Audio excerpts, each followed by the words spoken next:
berarti ingin mengajari Bapak Ibu semuanya. Izinkan saya menyampaikan sedikit yang mungkin bermanfaat buat saya dan kita semuanya. Jadi alhamdulillah, sebagaimana yang kita pahami bahwa di dalam beragama itu semuanya harus bersumber dari belajar. Jadi artinya kita harus ada guru. Rasulullah SAW saja dia punya guru ya, yang sering atau yang kita kenal dengan malaikat Jibril. Itulah guru sejati dari Rasulullah SAW. Artinya Rasulullah aja ia belajar melalui perantaraan malaikat Jibril. Nah, walaupun segala wahyunya bersumber dari Allah. Nah, kemudian para sahabat ia belajar kepada Rasulullah. Kemudian tabi'in belajar kepada para sahabat. Tabi'ut tabi'in belajar kepada tabi'in.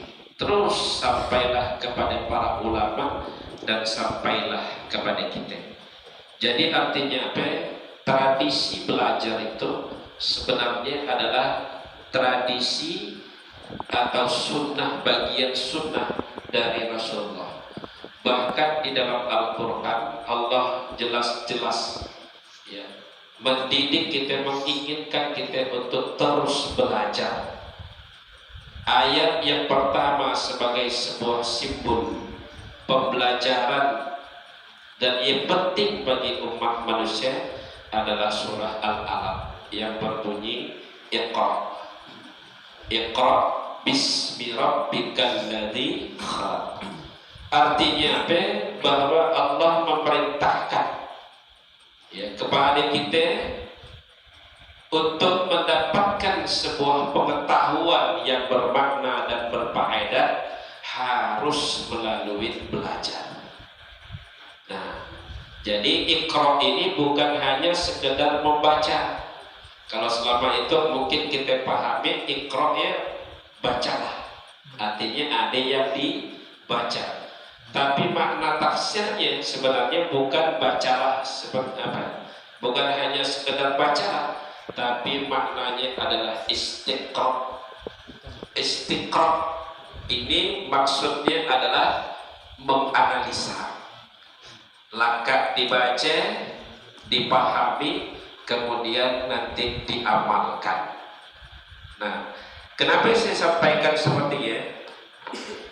Sebab akhir-akhir ini banyak di antara kita, mungkin termasuk kita, dari sekian banyak amaliyah yang kita lakukan, kita tidak belajar, hanya berdasarkan dengar dari mulut ke telinga, terus dari mulut ke telinga, dari mulut ke telinga, sehingga kita betul-betul tidak belajar secara langsung.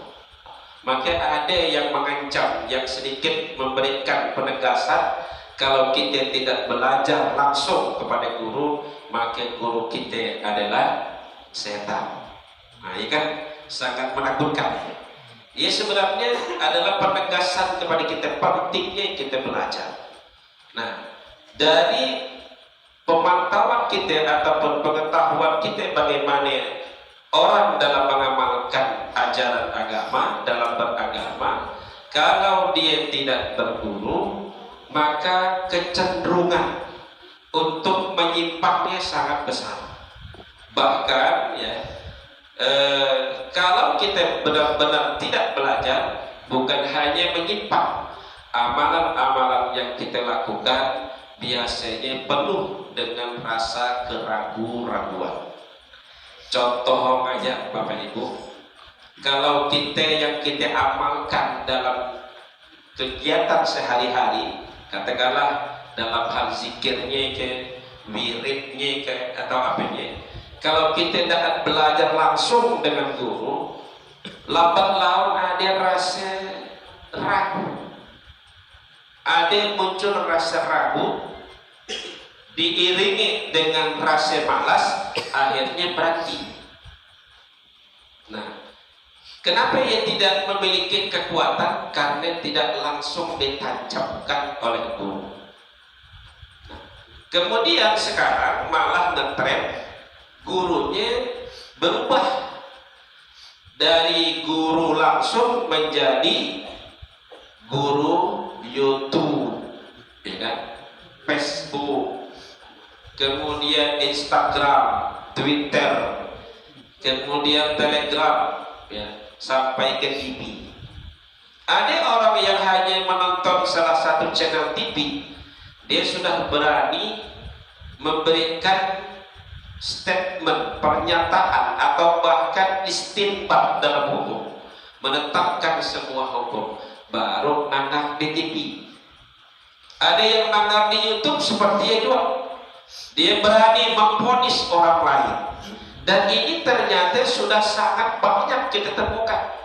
Makanya jangan heran banyak biang budak menyalahkan orang tua.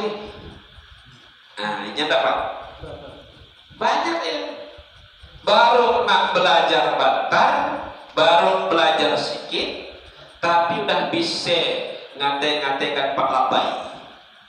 Pak Labai sasat lah, Pak Labai bid'ah lah, ya kan? Nah, kenapa bisa seperti itu? Karena dia mendapatkan ilmu, tidak belajar dalam waktu yang benar-benar meyakinkan.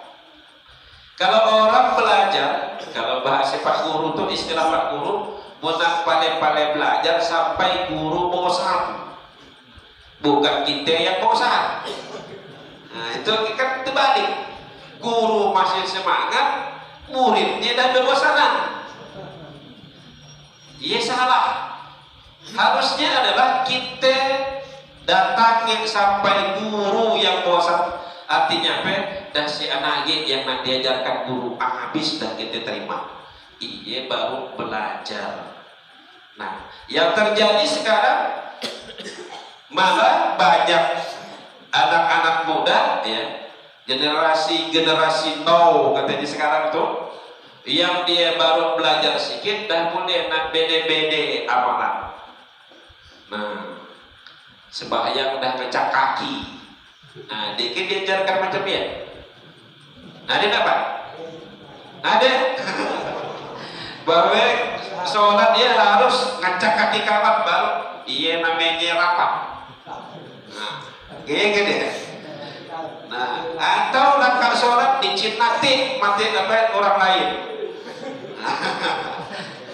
Iya kan? Apa ya, pemahaman menurut saya yang sangat sempit, ya. Padahal kalau dipelajari bagaimana Rasulullah menyampaikan kepada para sahabat, kemudian sahabat nanti menyaringnya bagaimana cocoknya disampaikan kepada tabi'in, tabi'ut tabi'in, apa sampai ke kita, ia ada saringan-saringannya. Nah, artinya apa? Disesuaikan dengan kondisi. Itu kita udah salah kaprah. Orang lebih ingin cepat keluar dari masjid daripada dia berzikir bersama. Nah, ya kan aneh. Katanya si A zaman Rasulullah, emang dia hidup zaman Rasulullah? Kan dia ada. Nah, banyak hadisnya, banyak kabar-kabar yang menunjukkan bahwa pada masa Rasulullah amalan-amalan zikir, amalan-amalan bahkan digambarkan seperti rumput yang bergoyang. Saking asiknya zikir. Nah, cuma kita saat itu bergaya lakak sholat, langsung banyak yang dabur. Dah lagi sampak, dah lagi penjual ditututin deh. Jangan-jangan ajarnya dah ada di rumah, makanya tututinnya balik. Nah, ia mungkin introspeksi bagi diri kita. Nah, kadang-kadang pengetahuan yang sepintas sepertinya ia dijadikan kekuatan, sementara dia tidak mau belajar. Nah, makanya kenapa hal itu saya sampaikan, itu adalah penguatan buat kita. Guru udah ada di depan kita. Bila lagi kita mau memanfaatkan waktu yang sisanya kita tidak tahu. Ya, tapi bapak-bapak yang dah belajar materi berapa aku? Nah, pada sih 9 dengan 10 ya, dah tahu dia nak mati bila ya. Iya kan, jalan menuju kematian. Nah kan, yo di buku itu ya. Tinggal baca aja kalau kira-kira tanda-tanda mati ya, dah ada ke belum di kita ya. Dah tinggal 100 hari ke 40 ke atau tinggal 3 hari. Nah, cepat-cepat dah biar mati. Nah, artinya apa? Inilah pentingnya kita berguru. Termasuk buku ilmu ma'rifat itu, kalau dibaca tapi tidak berguru, bisa sasar memahami. Ya, kenapa? Yang belajar aja payah memahami apa aja dah. Artinya apa? Itu harus kalau mau baca silakan. Tapi kalau tidak langsung belajar mendengarkan penjelasan guru atau ada yang lobong-lobong, yakinlah pasti agak susah memahaminya. Bisa-bisa salah pemahaman. Iya, pentingnya kita belajar langsung. Karena bahasa tulisan dengan bahasa lisan langsung dengan bahasa tubuh ini berbeda. Oleh karenanya kita betul-betul harus belajar. Nah, apalagi di situ ada 6 macam yang akan diijazahkan. Mau ada bisa belajar dah dapat deh. Termasuk ilmu salam, bukan bab salam. Ada ilmu salam ya, luar biasa dasarnya. Nah, tapi kalau untuk mendapatkannya harus belajar dulu. Tamatkan mana yang lobong ditabal. Mensiat tamat nambahnya datangi guru. Ujian di depan guru. Ya Pak Guru siapa ada kan? Nah ya, jadi artinya apa? Disitulah pentingnya kita belajar. Jangan merasa bangga dengan kebodohan kita semua. Kadang kita merasa tidak tahu, malah bangga. Aku yang tidak tahu. Sudah nanti biarkan. Dan tahu harus belajar. Kenapa? Ia memang menjadi tuntunan, bahkan menjadi sunnah Rasulullah. Nah, jadi oleh karenanya, maka bukan hanya dalam hal tarekat itu yang harus langsung belajar yang kita sebut dengan talqin, tapi belajarnya adalah belajar semua hal yang menjadi amalan atau pegangan kita. Karena ini penting supaya di kita itu tidak goyah, tidak khawatir. Abah Asep keluar, dia membina hampir 700 Pak Asep ya, para mu'alaf yang dibimbing dari nol. Dia belajar agama sampai ke dia tahu. Nah sayangnya kita yang dah Islam dulu tuh dah mau nak belajar, ya kan? Kadang kita baca sholat pun hanya berdasarkan baca buku. Akibatnya pemahaman kita kadang-kadang kurang pas.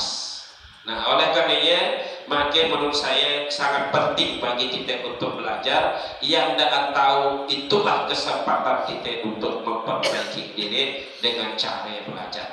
Mudah-mudahan dengan guru yang benar memberikan petunjuk kepada kita, hati kita ikhlas menerimanya. Insya Allah Allah berikan hidayah, Allah berikan nur di dalam kalbu kita, sehingga kita mudah untuk menerima semua materi yang berkaitan dengan keagamaan yang menjadi anutan kita sampai saat itu. Mudah-mudahan kita semua yang hadir di situ mendapatkan rahmat dan hidayah dari Allah Subhanahu wa taala.